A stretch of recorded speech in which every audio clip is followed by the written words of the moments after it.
Ready. Okay Mahesh. ಈಗ ಕರ್ನಾಟಕ ರಾಜ್ಯ ದಲಿತ ಸಂಘರ್ಷ ಸಮಿತಿ ಇವತ್ತು ರಾಜ್ಯದಾದ್ಯಂತ ಎಲ್ಲ ಜಿಲ್ಲಾ ಕೇಂದ್ರಗಳಲ್ಲಿ ಏನು ಉತ್ತರಾಖಂಡದ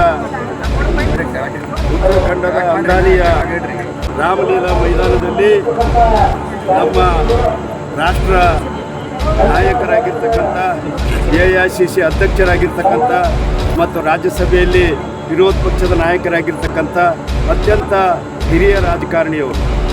ಅವರ ರಾಜಕೀಯ ಜೀವನ ಉದ್ದಕ್ಕೂ ಕೂಡ ಯಾವುದೇ ಪ್ರಿಜುಡಿಸ್ ಆಗಲಿ, ಯಾವುದೇ ಒಂದು ಕ್ಷುಲ್ಲಕ ಗುಣ ಆಗಲಿ ಎಂದೂ ಕೂಡ ಅವರು ಪಾಲಿಸಿಲ್ಲ.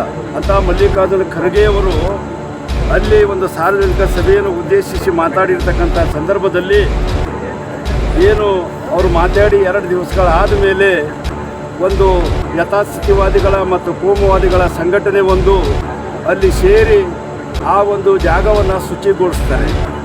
ಶುಚಿಗೊಳಿಸೋದಷ್ಟೇ ಅಲ್ಲ, ಅಲ್ಲಿ ಹವನ ಮಾಡ್ತಾರೆ. ಇಂಥ ಒಂದು ದುರ್ಘಟನೆಯನ್ನು ಅಲ್ಲಿ ನಡೆದಿರ್ತಕ್ಕಂಥದ್ದು ನಮ್ಮ ದೇಶದ ಪ್ರಜಾಪ್ರಭುತ್ವಕ್ಕೆ ಮತ್ತು ನಮ್ಮ ದೇಶದ ಸಂವಿಧಾನಕ್ಕೆ, ನಮ್ಮ ದೇಶದ ಪವಿತ್ರವಾದ ಕಾನೂನುಗಳಿಗೆ ಅವರು ಮಾಡಿರ್ತಕ್ಕಂಥ ದೊಡ್ಡ ಅಪಮಾನ. ಆ ದೊಡ್ಡ ಅಪಮಾನವನ್ನು ಈ ನಾಗರಿಕ ಸಮಾಜವನ್ನು ನಾವು ಸಹಿಸ್ಕೊಳ್ಳೋಕ್ಕೆ ಸಾಧ್ಯ ಇಲ್ಲ. ಒಂದು ಇಂಡಿಕೇಶನ್ ಅದು ಮಲ್ಲಿಕಾರ್ಜುನ ಖರ್ಗೆ ಅವ್ರಿಗೆ ಆಗಿರ್ತಕ್ಕಂಥ ಈ ದುರ್ಘಟನೆಯನ್ನು ಇಡೀ ಸಮಾಜ ವ್ಯವಸ್ಥೆಯ ಒಂದು ಕನ್ನಡಿಯನ್ನು ತೋರಿಸ್ತದೆ. ಯಥಾಸ್ಥಿತಿವಾದಿಗಳು, ಮನುವಾದಿಗಳು ಜಾತಿ ವ್ಯವಸ್ಥೆಯನ್ನು, ಅಸ್ಪೃಶ್ಯತೆಯನ್ನು, ಶೋಷಣೆಯನ್ನು ಪೋಷಣೆ ಮಾಡ್ಕೊಂಡೇ ಬರ್ತಾ ಇದ್ದಾರೆ. ಸಂವಿಧಾನ ಜಾರಿಗೆ ಬಂದ ನಂತರ ಅದನ್ನು ಎಲ್ಲನೂ ಕೂಡ ಅಬಾಲಿಸಿ ಮಾಡಿದೆ. ನಮ್ಮ ದೇಶ ನಡೀತಕ್ಕಂಥದ್ದು, ನಮ್ಮ ಸಮಾಜ ನಡೀತಕ್ಕಂಥದ್ದು ಸಂವಿಧಾನದ ಆಧಾರದ ಮೇಲೆ, ನಮ್ಮ ಆಡಳಿತ ನಡೀತಕ್ಕಂಥದ್ದು ಸಂವಿಧಾನದ ಆಧಾರದ ಮೇಲೆ. ಅದು ಸಂವಿಧಾನಕ್ಕೆ ಅಪಚಾರ ಎಸಗಿರ್ತಕ್ಕಂಥದ್ದು, ಸಂವಿಧಾನದ ಫೋರ್ಸ್ನಿಂದ ಮಾಡಿರ್ತಕ್ಕಂಥ ಕಾನೂನುಗಳನ್ನು, ಕಾಯ್ದೆಗಳನ್ನು ಇವತ್ತು ಮೂಲೆ ಗುಂಪು ಮಾಡಿ ಯಥಾಸ್ಥಿತಿವಾದಿಗಳು ಬಹಿರಂಗವಾಗಿ ಅವ್ರ ಗುಡಿ ಗುಂಡರುಗಳು ಮತ್ತು ಅವ್ರ ಮನೆ ಒಳಗಡೆ ಕಂಪೌಂಡ್ ಒಳಗಡೆಗೆ ಮಾಡ್ಕೊಳ್ತಾರೆ. ಆದರೆ ಬಹಿರಂಗವಾಗಿ ಒಂದು ಸಾರ್ವಜನಿಕ ಒಂದು ಮೈದಾನವನ್ನೇ ಬಿಡಲಿಲ್ಲ. ಅವರು ಮೈದಾನವನ್ನು ಶುಚಿಗೊಳಿಸಿರ್ತಕ್ಕಂಥದ್ದು ಅತ್ಯಂತ ಈ ದೇಶಕ್ಕೆ ಮಾಡಿರ್ತಕ್ಕಂಥ ಅಪಮಾನ. ಇದನ್ನು ಕೇಂದ್ರ ಸರ್ಕಾರ ಸಹಿಸಿಕೊಳ್ಬಾರ್ದು. ಅವರ ಸ್ವಾರ್ಥ ರಾಜಕಾರಣಕ್ಕಾಗಿ ಈ ಎಲ್ಲನೂ ಕೂಡ ಎನ್ಕರೇಜ್ ಮಾಡಬಾರ್ದು.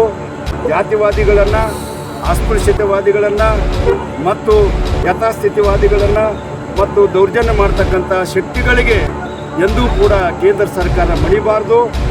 ಮತ್ತು ಇಲ್ಲಿವರೆಗೂ ಕೂಡ ಬಹಿರಂಗವಾಗಿ ನಮ್ಮ ಮಾನ್ಯ ಪ್ರಧಾನಮಂತ್ರಿಗಳು ಒಂದೇ ಒಂದು ಮಾತನ್ನು ಬಹಿರಂಗವಾಗಿ ಖರ್ಗೆಯವರಾಗಿರ್ತಕ್ಕಂಥ ಅಪಮಾನ ಬಗ್ಗೆ ಆಗಲಿ, ಆ ಘಟನೆ ಬಗ್ಗೆ ಆಗಿ ಮಾತಾಡಿಲ್ಲ. ಮತ್ತು ಅದರ ಜೊತೆಗೇ ಗೃಹ ಸಚಿವರಾಗಿರ್ತಕ್ಕಂಥ ಅಮಿತ್ ಶಾನು ಕೂಡ ಮಾತಾಡಿಲ್ಲ. ಹಾಗಾಗಿ ಇಂಥ ಒಂದು ಘಟನೆಯನ್ನು ನಾವು ಅತ್ಯಂತ ಚಾಲೆಂಜಾಗಿ ತಗೊಂಡಿದ್ದೀವಿ.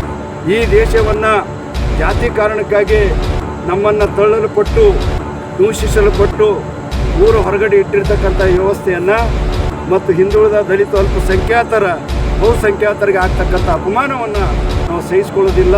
ಮುಂದಿನ ದಿನಗಳಲ್ಲಿ ಕೇಂದ್ರ ಸರ್ಕಾರ ಇದರ ಬಗ್ಗೆ ಮುತುವರ್ಜಿ ವಹಿಸಿ ಅದನ್ನು ಕಠಿಣ ಕ್ರಮ ಜರುಗಿಸಬೇಕು ಅಂತೇಳಿ ಒತ್ತಾಯಿಸಿ ಇವತ್ತು ಕರ್ನಾಟಕ ರಾಜ್ಯದಾದಂಥ ಎಲ್ಲ ಜಿಲ್ಲಾ ಕೇಂದ್ರಗಳಲ್ಲಿ ಇವತ್ತು ಬೃಹತ್ ಪ್ರತಿಭಟನೆ ಮಾಡೋದ್ರ ಮುಖಾಂತರ ಆಯಾ ಜಿಲ್ಲೆಯ ಜಿಲ್ಲಾಧಿಕಾರಿಗಳ ಮುಖಾಂತರ ಮಾನ್ಯ ಪ್ರಧಾನಮಂತ್ರಿಗಳಿಗೆ ನಾವು ಮನವಿಯನ್ನು ಸಲ್ಲಿಸ್ತಾ ಇದ್ದೀವಿ. ಮನವಿ ಸಲ್ಲಿಸ್ತಕ್ಕಂಥದ್ದು ಇಲ್ಲಿ ಇದ್ದಿರ್ತಕ್ಕಂಥದ್ದು ಅಲ್ಲಿ ಮಾಡಿರ್ತಕ್ಕಂಥ ಆರೋಪಿಗಳಿಗೆ ಶಿಕ್ಷಿಸಬೇಕು ಮತ್ತು ಮಲ್ಲಿಕಾರ್ಜುನ ಖರ್ಗೆ ಅವರಿಗೆ ನಮ್ಮೆಲ್ಲ ಸೋತಿದ ಜನಾಂಗ ಮತ್ತು ಎಲ್ಲ ಬಡವರದ ಸಂಪೂರ್ಣವಾಗಿರ್ತಕ್ಕಂಥ ಅವರಿಗೆ ಬೆಂಬಲಿದೆ. ಅವರು ಯಾವುದೇ ಕಾರಣ ಕೂಡ ರಾಜಕಾರಣದಲ್ಲಿ ಮುನ್ನುಗ್ಗದನ್ನು, ಅವರನ್ನು ಹಿನ್ನಡೆಯನ್ನು ಮಾಡ್ಕೊಳ್ಬಾರ್ದು ಅಂಥೇಳಿ ಅವರನ್ನು ನಾವು ಬೆಂಬಲಿಸಿ ಮತ್ತು ಅವ್ರ ಮೇಲೆ ಆಗಿರ್ತಕ್ಕಂಥ ಘಟನೆಯನ್ನು ಖಂಡಿಸಿ ಇವತ್ತು ಜಿಲ್ಲಾಧಿಕಾರಿಗಳವರೆಗೂ ಕೂಡ ನಾವು ಈ ಮನವಿಯನ್ನು ಕೊಡಲಿಕ್ಕೆ ಬಂದಿದ್ದೀವಿ. ನಾನು DG ಸಾಗರ್, ರಾಜ್ಯ ಸಂಚಾಲಕರು, ಕರ್ನಾಟಕ ರಾಜ್ಯ ದಲಿತ ಸಂಘರ್ಷ ಸಮಿತಿ. ನಮ್ಮ ಎಲ್ಲ ಪ್ರೋಗ್ರಾಮನ್ನು ಆಯೋಜನೆ ಮಾಡಿರ್ತಕ್ಕಂಥ ಜಿಲ್ಲಾ ಮುಖಂಡರಾಗಿರ್ತಕ್ಕಂಥ ಸುರೇಶ್ ಆದಿಮನಿಯವರು ಮತ್ತು ಕೃಷ್ಣಪ್ಪ ಕರ್ಣಿಕ್ ಅವರು ಮತ್ತು ಶಂಕರ್ ಅವರು, BC ವಾಲಿಯವರು ಮತ್ತು ಸುಳ್ಳದವರು ಎಲ್ಲ ತಾಲೂಕಾ ಸಂಚಾಲಕರು ಇಲ್ಲಿ ಸೇರಿ ಇವತ್ತು ಈ ಕಾರ್ಯಕ್ರಮವನ್ನು ನಾವು ಹಮ್ಮಿಕೊಂಡಿದ್ದೇವೆ. ಈ ಕಾರ್ಯಕ್ರಮಕ್ಕೆ ಲಘುವಾಗಿ ಪರಿಗಣಿಸಬಾರ್ದು ಅಂಥೇಳಿ ನಾವು ಕೇಂದ್ರ ಸರ್ಕಾರಕ್ಕೆ ಇನ್ನೊಮ್ಮೆ ನಮ್ರವಾಗಿ ವಿನಂತಿಯನ್ನು ಮಾಡ್ತೀವಿ. ಸ್ವಾತಂತ್ರ್ಯಕ್ಕೆ ಏನಾದರೂ ಗೌರವ ಕೊಡ್ತಿದ್ರು ಅಂದ್ರೆ ಅವ್ರು ಏನು ಯಥಾಸ್ಥಿತಿವಾದಿಗಳು ಈ ಘಟನೆ ಮಾಡಿದ ಕಾರಣ ಆಗಿಲ್ಲ ಅವ್ರನ್ನ ತಿಳ್ಕೊಳ್ಬೇಕು ಮತ್ತು RSS ಅವ್ರು ತಿಳ್ಕೊಳ್ಬೇಕು. ಮುಂದಿನ ಹೋರಾಟ ನಮ್ಮ ಡಿ ಜಿ ಸಾಗರ್ ಸರ್ ಏನು ಹೇಳ್ತಾರೆ ಅದು ಆದೇಶಕ್ಕೆ ಕಾಯ್ತೀವಿ. ಯಾವುದೇ ಒಬ್ಬರು ನಾಯಕರು ಮಾತಾಡಲಿಲ್ಲ ಅಂತ ಹೇಳಿ ಖರ್ಗೆ ಸಾಹೇಬರು ನೋವನ್ನು ವ್ಯಕ್ತಪಡಿಸಿ ಇಲ್ಲ, ಈಗಾಗಲೇ ನಮ್ಮ ರಾಜ್ಯ ಸಚಿವರು ಇಡೀ ರಾಜ್ಯ ತುಂಬ ಎಲ್ಲ ಕಾರ್ಯಕ್ರಮ ಮಾಡ್ತಾ ಇದ್ದಾರೆ.